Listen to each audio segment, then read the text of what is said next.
You are listening to the On Purpose Podcast, your guide to living a more purposeful life.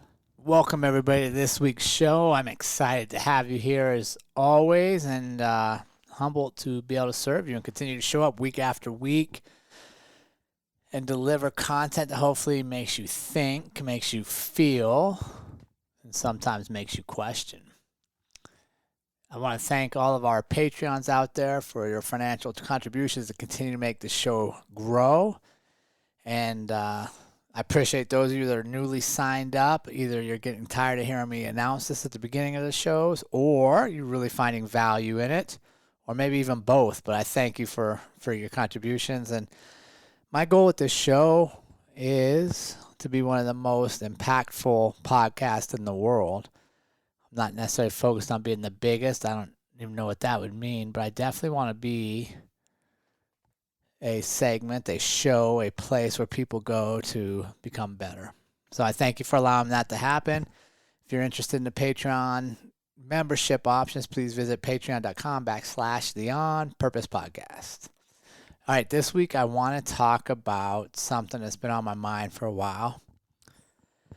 It's something I struggle with, and I think many of us struggle with, especially the givers in the world. Before I tell you what it is, I want to share with you, and Matt, you guys know I'm a big Matthew McConaughey fan, and I really think if we could hang out, we'd have a good time together. So if him or any of his people ever listen to his show, let's set that up. I think that'd be a lot of fun. He talks about in his book, Green Lights, and many of the speeches he gives about the absurdity of using the word unbelievable. His point is that if you just saw somebody do something, it had to have been believed possible before that person completed it.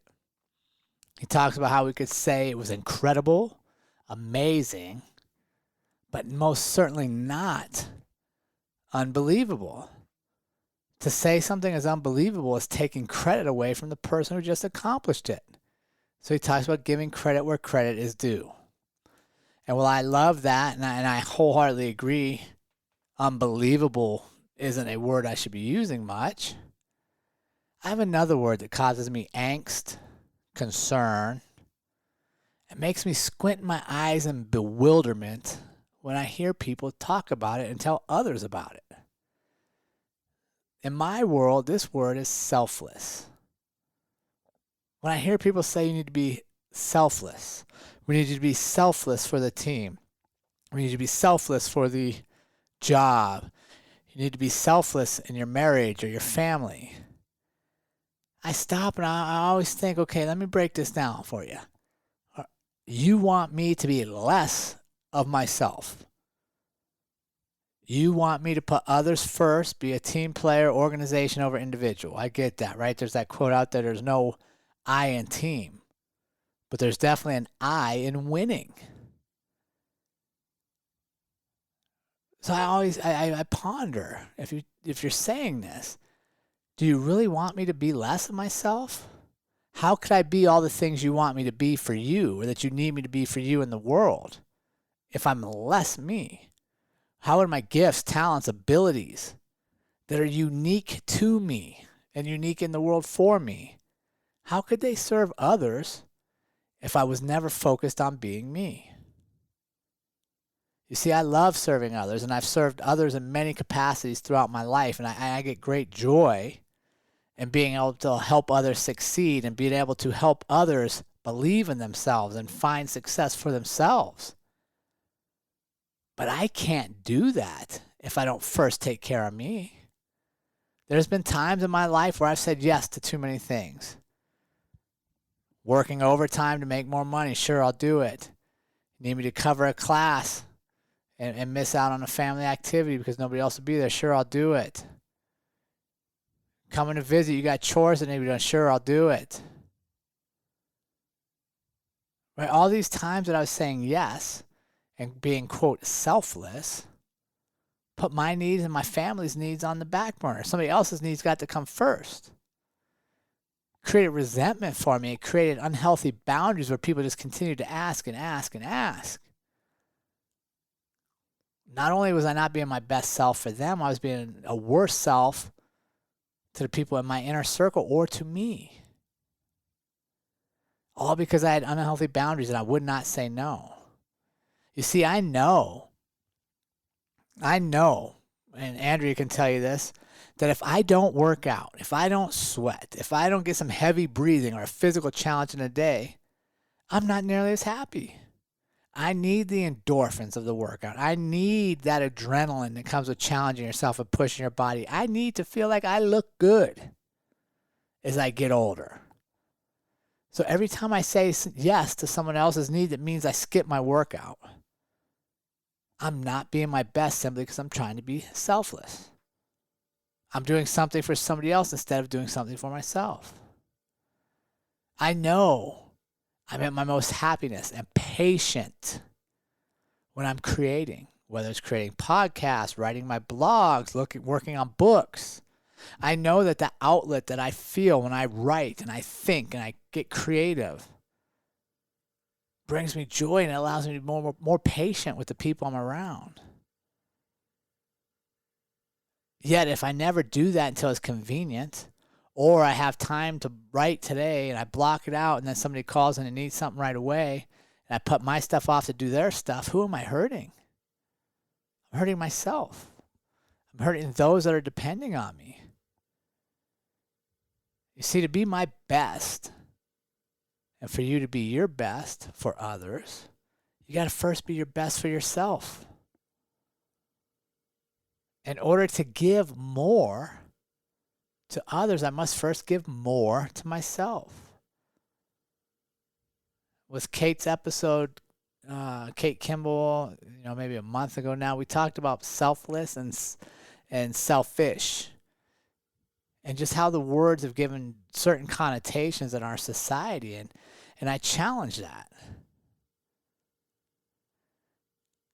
I know that I need to say no. I need to be protective of my time, my mental space. I need to create healthy boundaries where just because something is an emergency to you and it needs to be done right now does not mean it has to be an emergency for me. I can say no or not right now. And here's what I found, and I know many of you will agree with this. There is no shortage of people in the world that are going to ask of you. There's no shortage of people in the world that will continue to ask and ask until you finally say no. And I don't know if they're just unaware of how much they're asking, or they're so caught up in their own world that continually asking just seems to be a way they can get stuff done off their plate.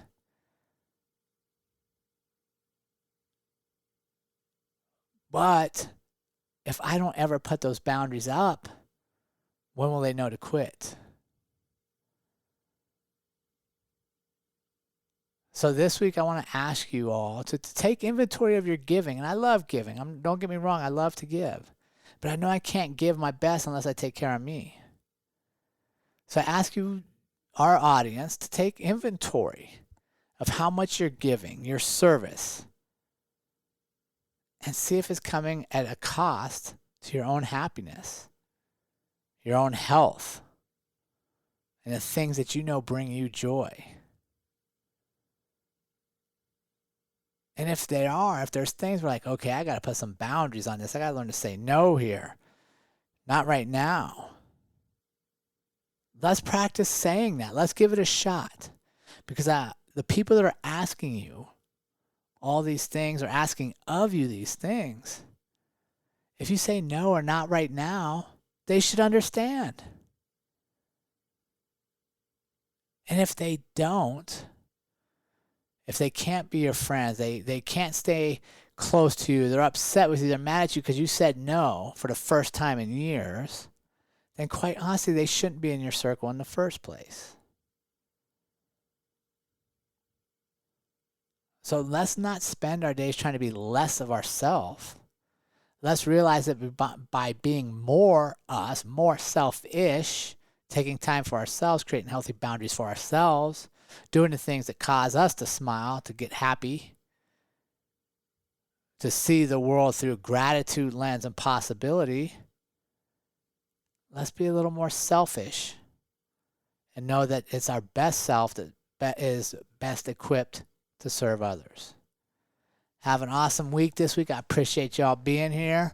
And I'd love, hit me up in the DMs, email me, comments, wherever. I'd love to hear from you. Please like, subscribe, review, and please share with your friends. And have a blessed week, my friends. And remember, team, life is far too short to live any other way than on purpose. We will see you all again next week.